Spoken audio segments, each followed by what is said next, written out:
I would in a normal country, in a normal quadrant, in a normal city, in a normal school. But this kid, not so normal. This kid name is Matt Tony Horton, and I had Apraxia. Hey Max, so tell us about your experiences. What was elementary like for you? Elementary, well, it was good. It was like eating salmon on a boat, but when I got to, everybody cared about me in elementary. I don't even know how to say that. But then when I got to middle school, like found in a ship on land. Yeah. So what kind of things happened? How did people treat you when you're in middle school? But then it all like a threat thought. To some people I thought I knew, didn't even. To sometimes I say hi to them, and they don't return it.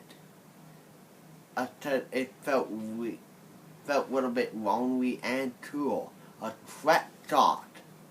Threat thought seemed like barely anybody know me except my friend who I was with older school, but a threat thought. I did that was bad news for me until my third year. I've been bullied. Didn't feel well. Max, tell us a little bit about what life is like for you in the community away from school where people might not know you as well. Okay. Basically, and I thought about that we taught in the background. But outside public, the anyway, we down I don't bother anybody. If I had to, they don't bother me. And so that what I found very weird. But sometimes when I had to bother someone, it maybe I always had someone to translate what I'm saying. Do you find people get frustrated when they're trying to talk with you? No. In mostly I get frustrated. At the most of the time they don't understand. Right. And so how does that make you feel? And really, not that well. But the one I try to talk to them, and they like, I didn't understand you. Like, if we date nightly, I know some people that ignore me. That don't feel nice. But most of the time, I don't bother anybody. I just keep to myself. So Max, you were saying that sometimes you feel kind of ignored. That can feel upsetting. Yeah. What is there anywhere in the community where you do feel more accepted? Yes, there is. Did one program called the Federal Olympic. And basically where everybody know who had a disability. And then I feel like I'm not being like someone who's not supposed to be there until everybody else had a disability and then we go around there. Right. And it all like we met each other, but then we are three randos that met each other in the Federal Olympic. Right. So what kind of things do you do there? Where I personally I do basketball and golfing. There are many other stuff. Right. Okay. So if other people in the community or at school were to treat you just like everybody else, then every place would be just like that, wouldn't it? Yeah. Max, I want to ask you, when you walk into a classroom with your peers, how does it look different for you trying to get your work done? Well, how would different when I do my work? Well, on it until it different, until I can't read and write that well. And that means like mostly technology and some stuff with basically help me. Right. So your apraxia doesn't allow you to get your thoughts down on paper, Yet. and it changes letter sounds and mixes up the message, so it makes it really difficult to write. Yet. Yeah, so that's a lot different then. Yeah, I really hate that. Until it tell I had a very strong accent. I really don't. And that we one of my flatmates at me like them tell there hey, do you have a strong accent? I like and I'm like, no, I don't. It's my disability, Apraxia. Right. And they told me I had a strong accent. I don't. I can't fit in with that well. Well, you speak English just fine. But so what's difficult is you have all the ideas in your head, right, Max? Yeah. So what are some ways that you help yourself and other people help you show what you know? Well, the main thing is also technology and other people. Like someone, I tell them what I'm thinking, and they write it down, and then I need to have it in my own writing, and then I can write it down. So you can copy after your ideas have been written down for you. Yet. Okay, great. What about the reading? How do you need support with reading? Reading, mostly I use other people. More the thing I very write book, but then I'm not very good at reading. That means I use audiobook. Right. And how does the audiobook help out?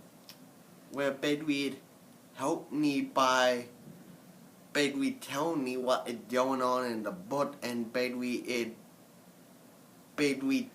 until I don't need to basically follow on with the thing, I might get distracted.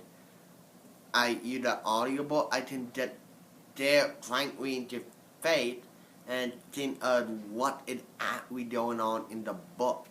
Right. And you can talk about what's happening. Yes.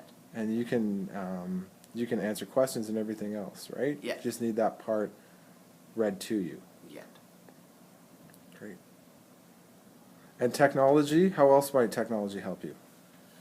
Well, technology really true.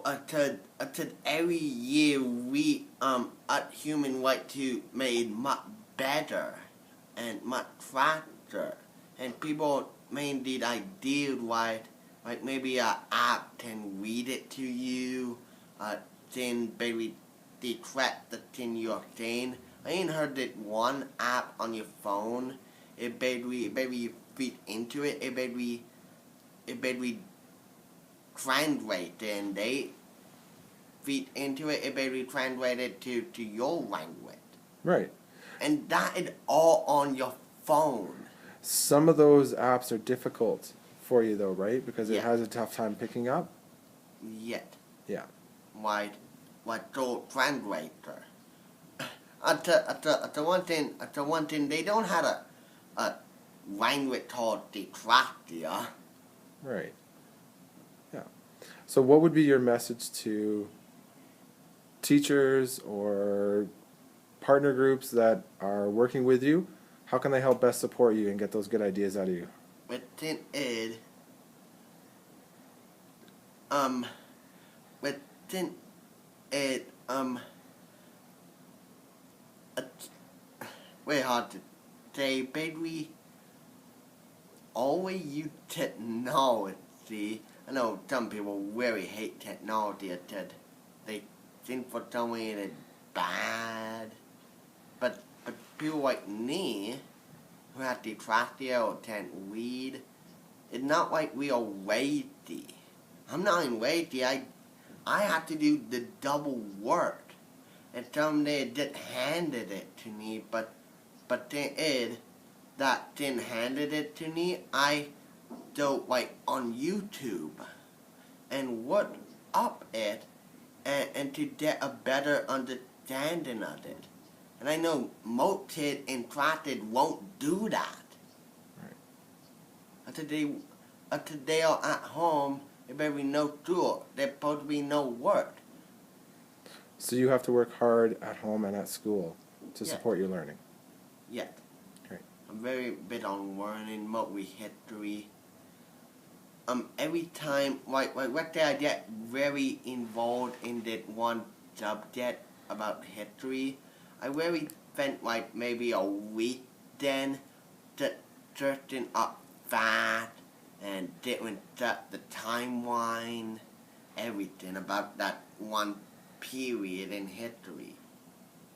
And what happened it and so why it's important to some stuff in history. I heard this period a lot. Basically history repeating themselves, and many stuff that history is basically forging our path into the future. Very true. So Max, why was it important for you to make this film? Well, I want to show people they don't need to be afraid of their disability. It's one thing. They didn't tell to have the disability. They were born with it. They basically had no control over it. And one thing, I really hate the word disability. I mean, what are we just telling you can't do that? I said you can't read, you can't write, you can't walk, or many stuff. I more like the word ability. I said people who had disability had more skill in one thing than another. I can't read, but one thing I'm very good at is school. I'm great at school, mostly history. And I want to show people they don't need to be afraid of people with disability or their own disability.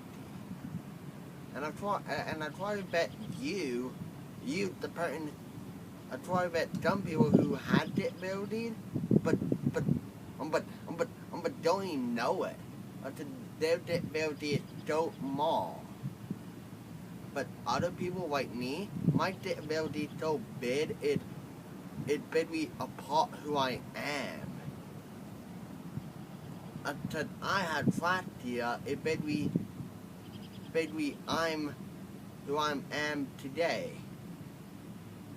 It's really all about people who had disabilities to not be afraid of their own disability. People can unite under one thing, ability. And people do not have the disability being rule over their ability. Ability should be seen over many others.